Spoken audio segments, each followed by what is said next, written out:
Ladies and gentlemen, welcome to Saturday Smackdown for the week 6th of September 2014. This is an event hosted almost every Saturday by ZutaZuta.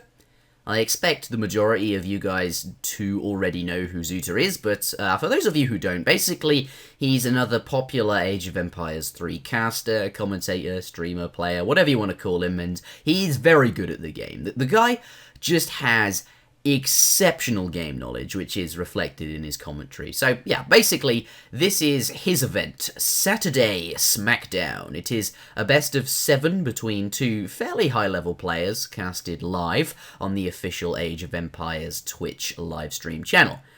This particular series is between Mitoe and KnightBR, aka Elite Archer. Normally, Zuta casts on his own, obviously because it is his event, but for this particular series I'll be joining him as co-caster, and I'm really happy to be bringing you these games on YouTube. Obviously they were originally part of a live stream on Twitch, but I've edited them down into just the games which were played, and I'll upload one match per day until they're all up.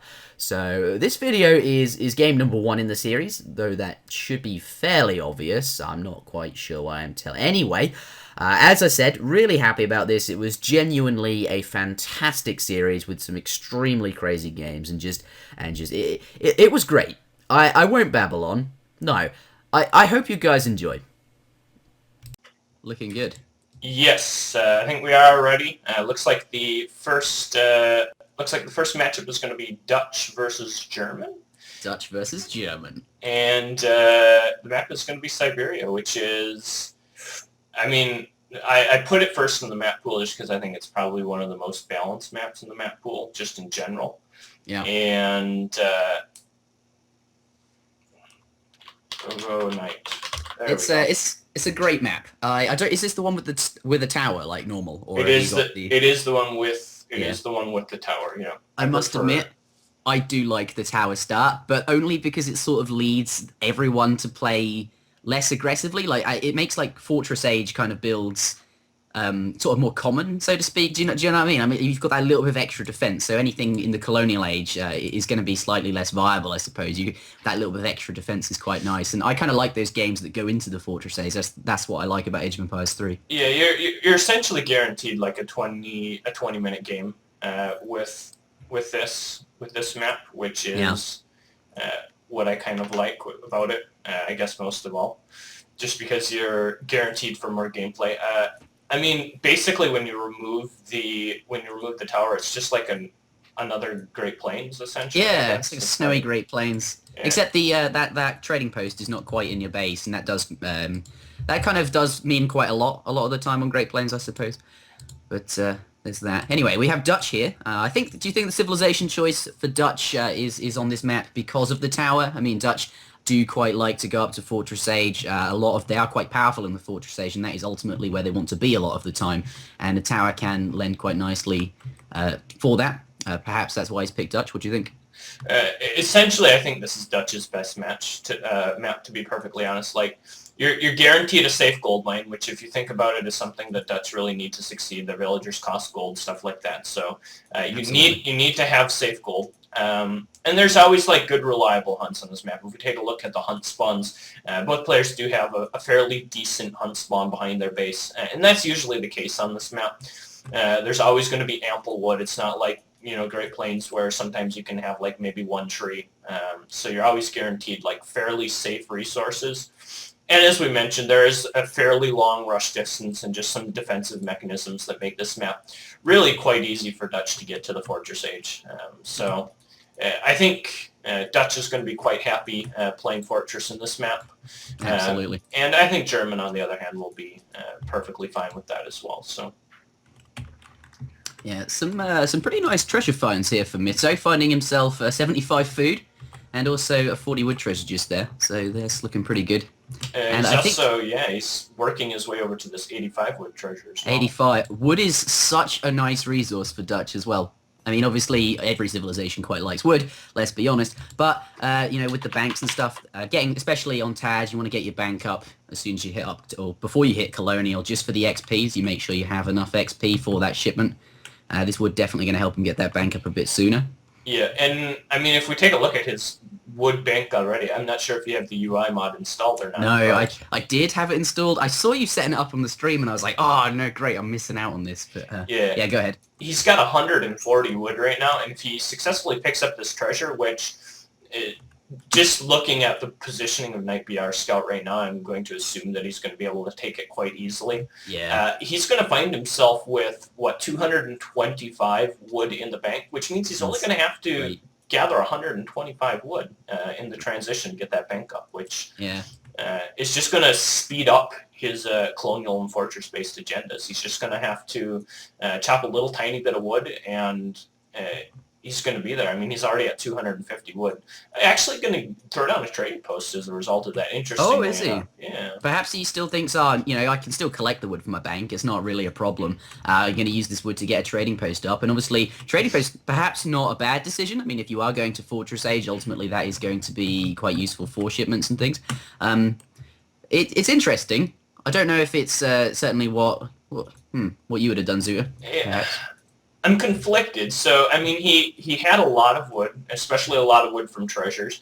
But I guess it depends on what his agenda is following this up. If he wants to, I just feel like if he wants to do any sort of like cav-based play and open with cav, he would have been better off just having the bank up immediately, been able to get the stable up, and just had an extra stockpile of resources to expedite his transition into the third age. What this is going to do is it is going to give him more shipments, which will be nice, but at the same time, it's going to kind of cut into the amount of resources he has available to him right away. I mean, if we take a look at his resource count right now, it's just now approaching the level he needs for a bank. He's got 33 food after dropping down that bank, and he's aging up in about 2 seconds, which means when he does gather this 400 wood, should he want to be doing some sort of cav-based play to follow this up, he's really not going to have a lot of resources to be able to make cav. In fact, I highly doubt his ability to get out 5 cavalry in his first batch should he drop any sort of a stable, which makes me think that he's far more likely to do something like a 700 wood play and just do like straight 4 banks and maybe just semi-FF with a really strong eco. Oh, wow. That's, there's no... Go ahead. For the German player, I'm trying to... There's no sort of aggressive, like, you know, nothing colonial, so to speak, coming in. So perhaps this trading post, he might be able to get away with this. There's no sort of colonial aggression to worry about. But then again, Germany perhaps not going to do that anyway. It's pretty good in Fortress Age. Yeah, stable coming down now. I mean, I think we're just going to see something fairly standard out of Knight, something like 3 settler wagon, 700 coins, something like that. Maybe 3 settler wagon, 2 settler wagon. He did pick up the trading post in the transition as well, so he is going to have readily available shipments for himself. But looks like Mitoe, just sending 700 wood. And I think, you know, with the play that he did do with the more greedy trading post option, I just don't think he has enough resources to actually like build a stable and, you know, immediately try and get that out. And so I think this 700 wood is a smart adaptation just based on the treasures. Now, what that does mean is when these cabs start raiding, like they're going to be very soon here for Knight, he is going to have to control his villagers very well, and his herding has been pretty good, so I don't think he should be punished too hard by the fact that he is just now. Looks like one settler possibly going to go down there. That doesn't look too good for him. Yeah, that looks a little bit unnecessary, that settler loss there. I'm not... he could have gotten that to the TC. Yeah, it was just a little bit behind, just a little bit slow. He is building his stable now, which is good. He has shipped 600 wood as well, which is kind of fueled by this trading post economy that he has going. And, I mean, he lost a villager, but everything ultimately else... it won't be too much, hopefully. Yeah, it's looking pretty good. Knight, on the other hand, looking like he's going to pick up this treasure here on the left-hand side. And does have... pretty nice pickup, 360 XP. Yeah, and at the same time, it's just going to help boost his shipments even more. 700 gold coming as his next card for the German player. And it looks like he's going to have some sort of fortress-based play in mind. Does currently have 900 food, and Nice. with this gold crates, you're going to easily be able to age up here. So looks Pretty like nice Mitoe, semi-FF. yeah, a fairly nice, fairly standard 700 gold FF. I think that's, to kind of be expected in this situation. Mitoe, on the other hand, doesn't quite... Oh, second villager gonna go down. Oh, no. Mitoe doesn't quite have the resources required to age up. 8 pikes. Yeah, I mean, I guess at this point he's just swimming in XP. I mean, compared to what he's usually would have as Dutch. Yeah. The 8 pikes, I mean, they help. He's going to be fine. I mean, he's got his 4 banks up. He has lost 2 vills. The thing that concerns me a little bit is that he doesn't really have the resources required to age, and this is kind of just the trade-off that I was talking about with building the trading post instead of immediately getting that bank and immediately building the stable and everything. It's just everything is like 20 seconds behind because he had to chop all that extra wood instead of just utilizing it from the early game. And I don't know if that's going to prove to be like actually something that's going to kill him. But I mean, he's at the point where he's still 400 gold off being able to age. And his opponent is in the 3rd age with cavalry out on the field. Like, this is going to get very, very scary in a very short amount of time for Mitoe. He needs to get up pretty soon. Yeah, and I mean, he's quickly approaching, and of course, I mean, there is the fast age politician, another villager dies. There is the fast age politician. Oh man, how many vills are going to die here? No, oh goodness, that is not looking too good for him. Ouch. And his cav are all on the other side of the map. Yes, he's going for a 300 XP treasure, which is quite nice. Oh, and the pink explorer might go in and pick it up. No, it's definitely not going to happen. That would have been genuinely hilarious. But yeah, I was going to say his cav on that side of the map. Perhaps if they were... Well, obviously you don't really want them in your base, but if they were closer to his base, he could sort of defend against these Yulan. Well, but still... The pikes could be doing something. I mean, the pikes are... That's true. They definitely could be. They're... I'm not quite sure what they're trying to do. And now with Skirmishers on the way for night, sure, Mitoe is halfway up. Does still have the 4 banks, but I mean, he's down like 5, maybe 6 villagers. He's quite slow in terms of age-up progression. Doesn't have the greatest infrastructure in his base. I mean, he's lacking a barracks with really no wood to speak of to be able to build it. Can perhaps buy the wood required to build the barracks. Is soon going to have to worry about housing issues. He's at 47 out of 60 pops. So he's got a lot of like kind of scary things. And Pink's army has like pretty much... That is a big army. His army has exploded in the last 30 seconds. Yeah, that's something.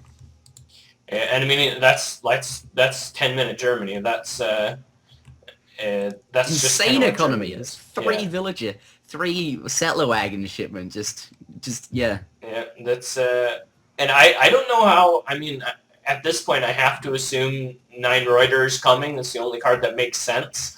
I think another villager going down there as well. So even if he I'm not sure about this trading post. Perhaps it's gonna pump him out a few extra shipments a bit sooner. But are they? Yeah, 9 Reuters there, as you say, mate. Oh. Decent positioning on the fight, honestly. As best as I think he could really have hoped for. Minutemen coming around from the left-hand side. More Hussar coming into the fight as well. Unfortunately, those war wagons are taking quite a bit of damage from the cavalry, but... They are. There's Reuters being absolutely annihilated by a veteran Yulans as well, which you do.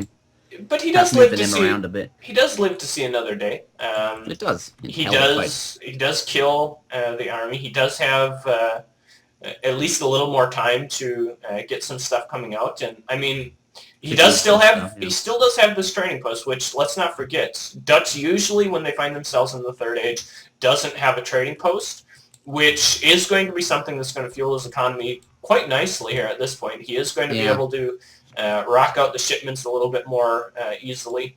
Dutch do have some pretty good shipments, things like 8 Skirm, 9 Reuters, 7 Reuters, stuff like that. So some really efficient stuff. But he is, he did lose quite a few villages there, and that is, the longer the game goes on, going to hurt him more and more. So can he pull it back at this point in time, do you think? Will he have enough units to maybe do some lasting damage against his opponent before Germany really, as you already said, explodes even further? I think it's going to be tough. I think it's going to be tough. Germany's certainly in a position now where he's got, another big batch of units, which is going to be difficult to deal with. I don't think economically he's that far behind, just because, he has the trading post, and he did convert his early wood into at least some sort of an advantage there. I just think that everything is a little bit slow. I think his mass is a little bit slow. His card progression is a little bit slow. As a result, his infrastructure was a little bit slow. What he really needs now is a fairly good mass of skirmishers to be able to deal with the 8 skirm, 7 skirm that Germany presents itself with. And as a result of the slow age up and the cards and the infrastructure being kind of slow, his skirmisher mass, it's just not there. He's got 4 or 5 skirms. It's just underwhelming to say the least. Absolutely. But at the same time, Germany at some point is going to have to overextend to gather gold. I've mentioned this point several times. Germany eats gold like crazy in the Third Age. They tear through mines. If we take a look at the gold mines, I'm pretty sure he's already eaten at least 2. And so they do fly through gold mines, which is something that if he can stabilize and get to a position where he can maybe get a couple Hussar out on the map, Germany can very quickly find themselves in a position where they've gone from winning to losing just because they have exposed gold. So we'll have to see whether or not that takes effect here. But for the time being, it looks like just a little bit of jockeying for position. And I think at the end of the day, Nightbr going to just kind of wait for that big critical mass and then try and push in as a result. Yeah, neither player looking really to take that fight. Just a little bit of a skirmish off in the middle, as you say, looking for the critical mass. Yeah. What are we waiting for then? What do you think he's got coming? Well, he could be waiting for something like Black Riders or something like that. Could be waiting for a mercenary shipment. I haven't been paying super close attention to whether or not he has that available in his deck. Card-wise, he could be waiting for something like 7 skirm to just kind of bolster his skirmisher mass, which is certainly something. I do think, if I could be critical of him for one moment, I think he's got a few too many Ulans. If there's one thing that Dutch does do fairly well, it's counter cavalry units in the Third Age.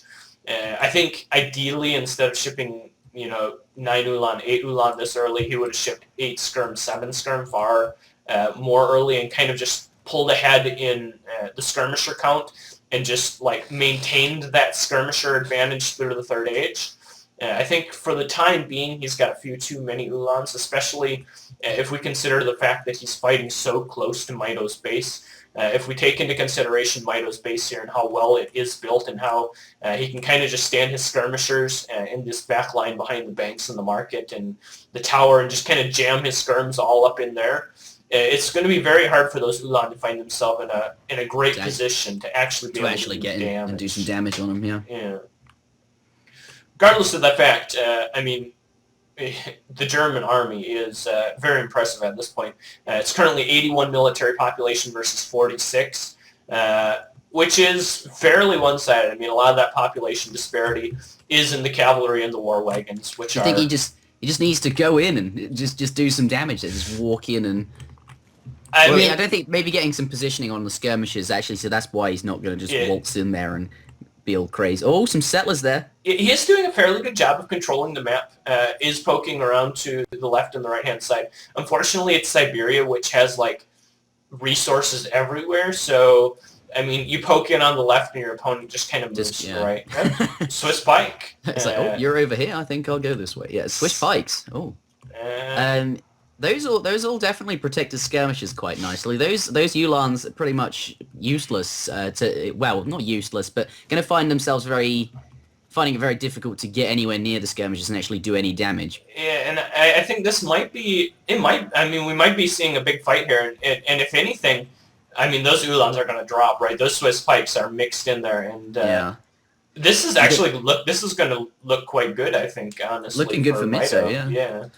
I think. Do you think maybe not? What might be like ought to have shot down? Kind of focus fire the Swiss pikes down before. He's got a lot of skirmishers there. He definitely could have taken out a couple of those Swiss just by moving his skirms around and dancing a little bit, as I like to call it, before sending all of his unilines in, because they look like they've all just like where are they? I mean, so it comes down to like a compositional thing here once again, which I kind of touched on briefly before the fight. Wow. I think the German player just needed far more skirms far earlier and just needed to exchange skirmisher wars and use that to his advantage with the 8 skirm, 7 skirm, and just use the free Ulan to raid. I mean, we can see like at this point, having not the skirmisher count that he needs, he's dead. I think he's lost from here. That's crazy. What a turnaround. Yeah. I honestly thought like Mitoe, Knight BR had the superior game here, sort of was gonna go in there and take it.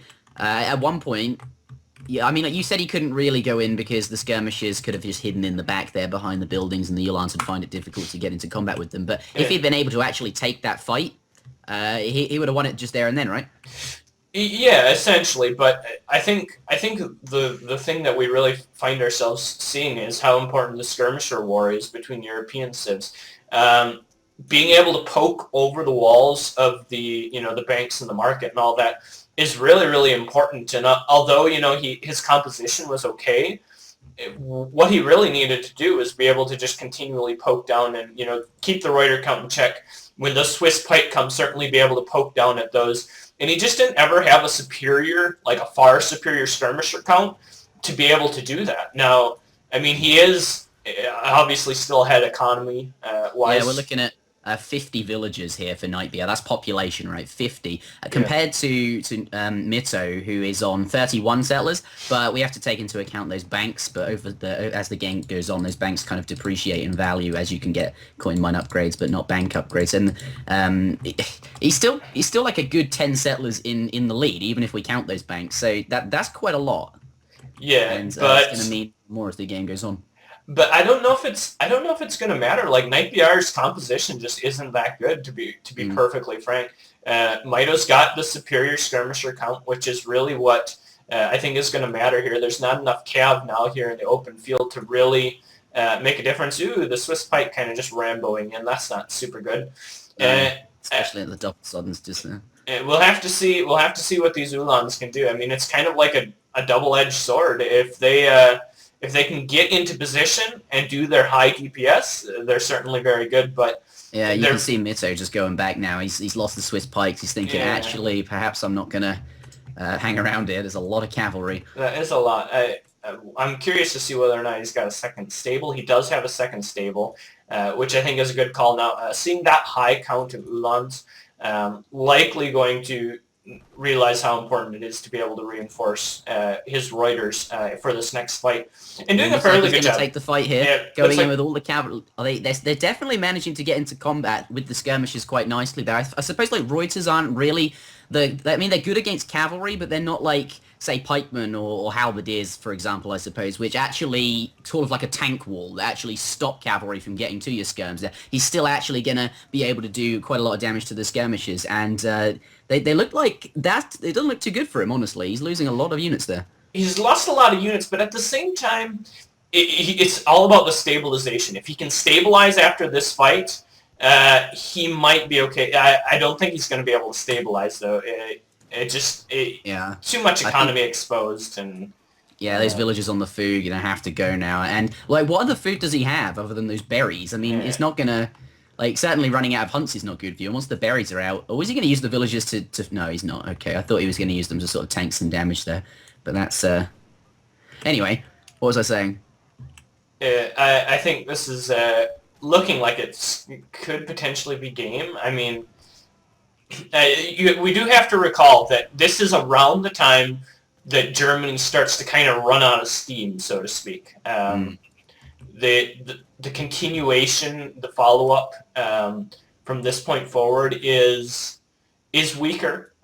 Certainly, as the gold mines continue to run out and he is forced to gather gold in more and more awkward places, it gets better and better for the Dutch player, who obviously, I mean, still has like gold left in basically in his base. Infinite gold as well, thanks, yeah. sort of.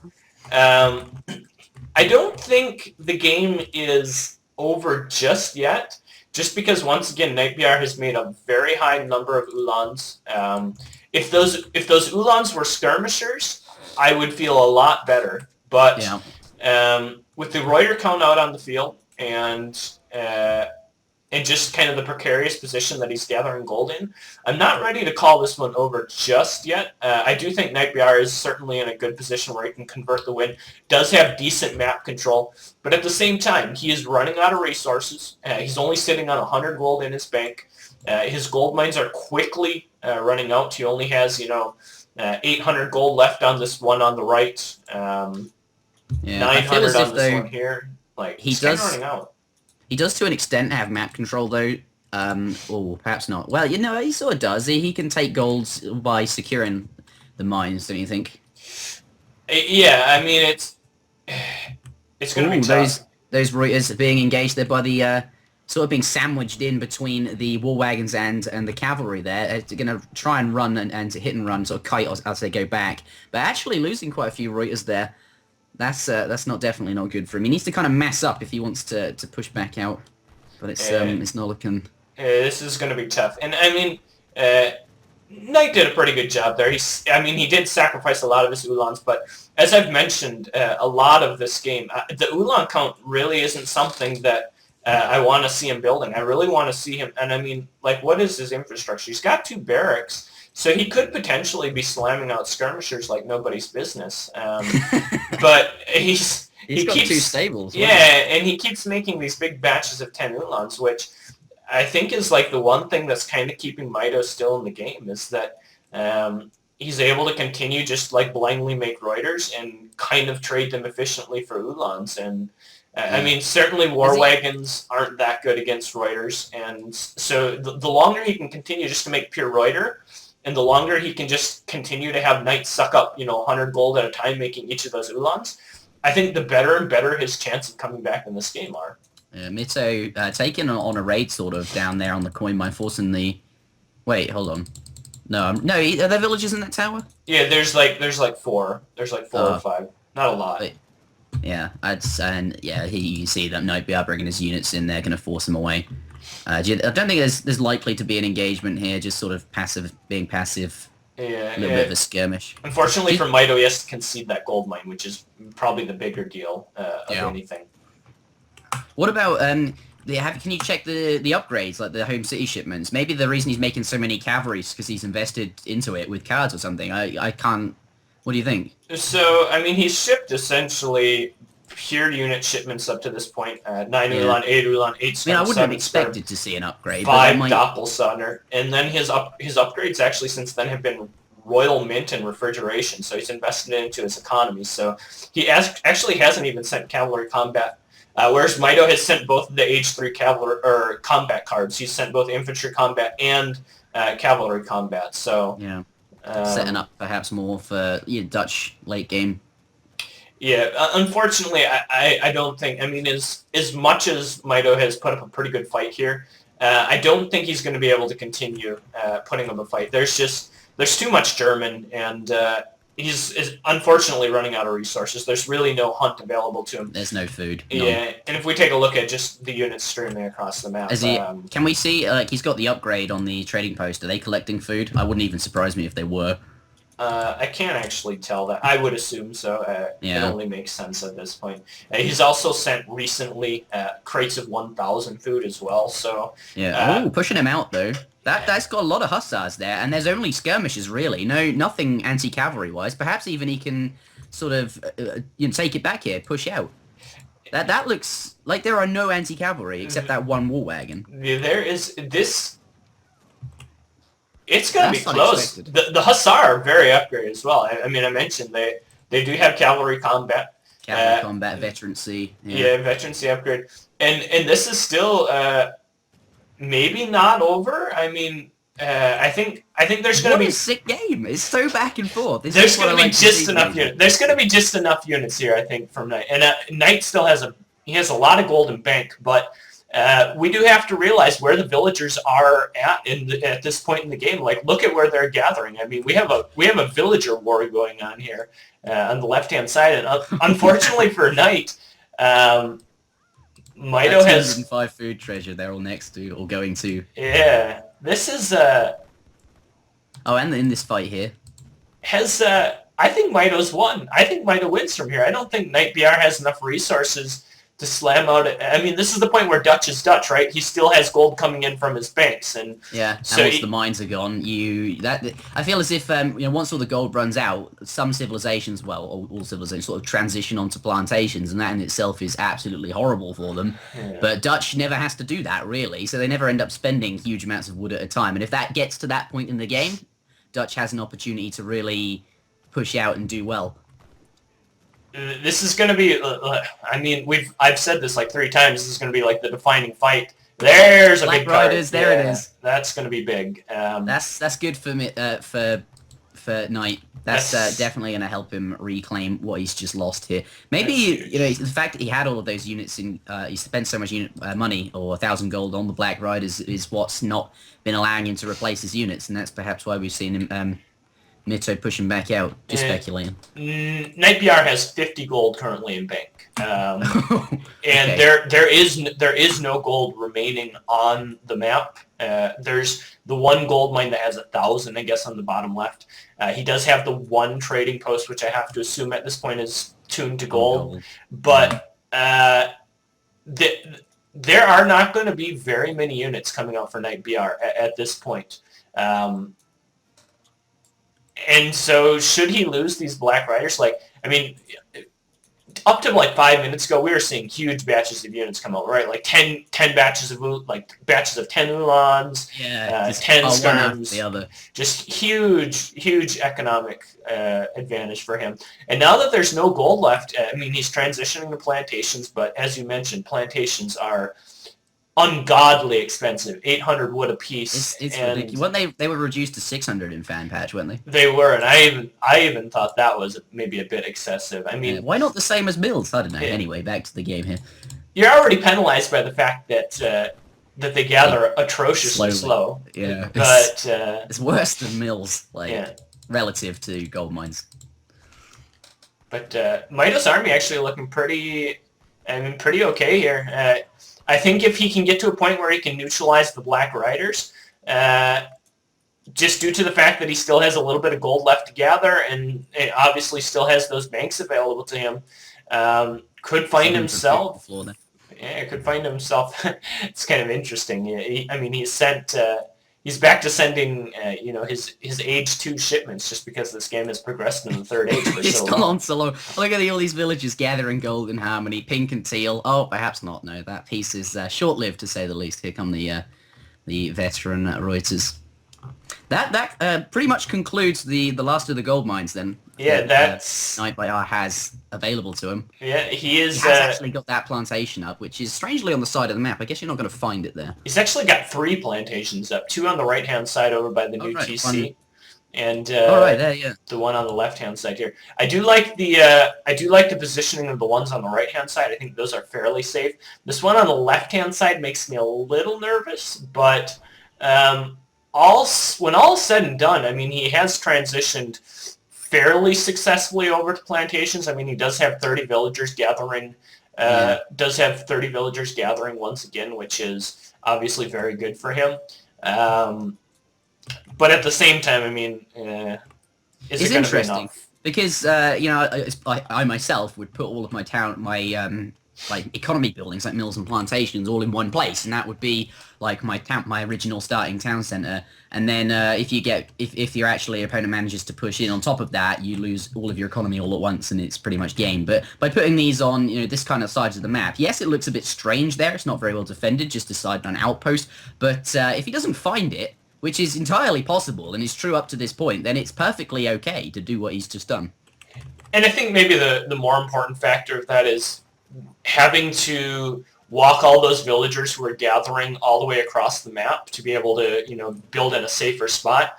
is a liability in itself, right? Mitoe's had cavalry units out on the map this whole time, which could potentially intercept them if they were running across the map. And just the sheer gather time that they lose walking back and forth.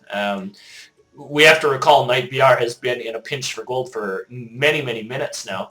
And the last thing he wants to be doing is, running 40 villagers halfway across the world to be able to continue to gather gold. But so, Zuta, what is that artillery foundry doing? Is it, you've got the Azam's thing up, is it building anything? Let's take a look. Currently in queue we have 3 falconets. Oh wow, so he is spending his gold, but so if he can keep those falconets alive, then he's coming at Mitoe coming across the plantations here, putting 20 villages pretty much to a halt.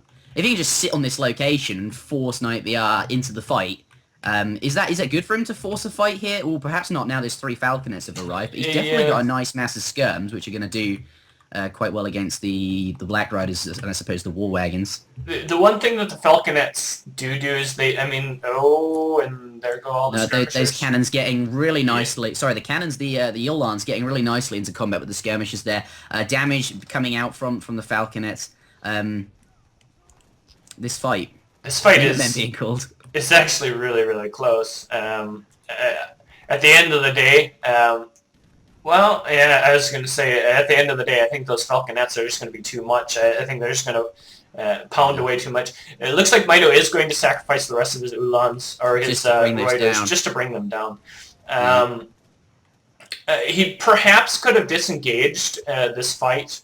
He is going to kill 2 of the falconets and get a 3rd very low. The one thing that falconets really lack and really kind of hamper in terms of military progression is they're really slow. They don't move very well. They have very low mobility. So if he could have kept the Reuters alive and just continued to run around the map and force his opponent to kind of make a decision as to what he was going to do, maybe would have been a little bit better of an option for him, just to kind of abuse the fact that falconets are really quite immobile. Now with most of his army dead, that's not going to be super easy to do. Also, if you keep the obviously the Reuters alive, you can sort of, in my experience at least, you can run your Dragoons or your Reuters, whatever they are, around, and you might be able to like snipe or volley of shots off on a falconet. And if you, without any like loss, because perhaps they didn't see you, or you managed to sneak in there and get a shot off, if you can do that a couple of times and actually bring them down, I guess that's more of a strategy to use earlier when there's like the 2 falconet shipment out. But these falconets here, as you can see, are coming out of that foundry. So when they're being replaced, perhaps not so good. But if you follow my logic here, anyway, lots of cannons. Does he have enough anti-cavalry? Do you think there? Either way. He doesn't have a lot. This could be a huge snipe. Whoa, you see veteran hussars coming in quickly. Oh no, they're going to be pushed away. That was making my heart race though. That would have been. That would have been huge. Yeah, but at this point in the game, he says GG. Actually, like no matter what, like we can look at how they're doing, the units they have, like how the fights have been going. But you have to look at the score at this point and think, oh, actually, Knight BR is 100 points ahead. That definitely means something.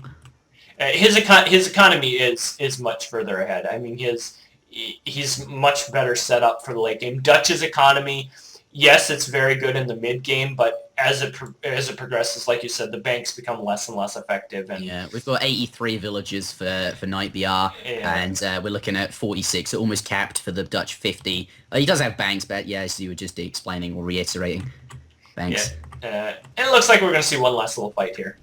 He's going to take it. What a good sport. This game, though, has been absolutely insane. I mean, perhaps not perfectly played on both parts, by no means at all, but definitely back and forth the whole way. Some really interesting Age of Empires 3. Yeah, this is why we stream the game. It looks like Mitoe resigns. Really well played there by Knight BR, I have to say. I think as you said earlier, what really cost him that was perhaps the sheer amount of Yolans he was pumping out that he perhaps didn't need. Yeah, I mean, I think most German players probably know this, that engaging in the skirmisher wars early in the game is really important, especially against the Dutch players kind of turtle up in his base. And being able to have the superior skirm count is really, really important. And he just kind of lacked that through the entirety of the early game, which forced kind of this really long extent. I mean, there was so many times where, you know, Knight was 40, 50, 60 score ahead, and it just seemed like he just couldn't, like, close the door. He just couldn't finish the deal. And as a result... there was this one fight I saw earlier where, you know, he had Swiss pikes, but then he lost a lot of skirmishers to the Alliance. Like, there was this fight where he managed to push back out after being behind for so long. Perhaps losing the skirmishers there was... sorry, not the skirmishers. Losing the Swiss pikes was what sort of made him unable to protect the skirmishers. I don't know if you remember that fight, but that felt like a turning point as well. He did lose, like, 3 or 4 of the Swiss pikes kind of needlessly to... it looks like they just, like, weren't in a control group or something. They just they got a little bit out of control and kind of lost them for free. But at the same time, they did win him that one fight very hard as well. So very nice. Yeah. I've jumped out of the game here. I'm trying to install Azam's mod, the same one you're using, so that I can use it too.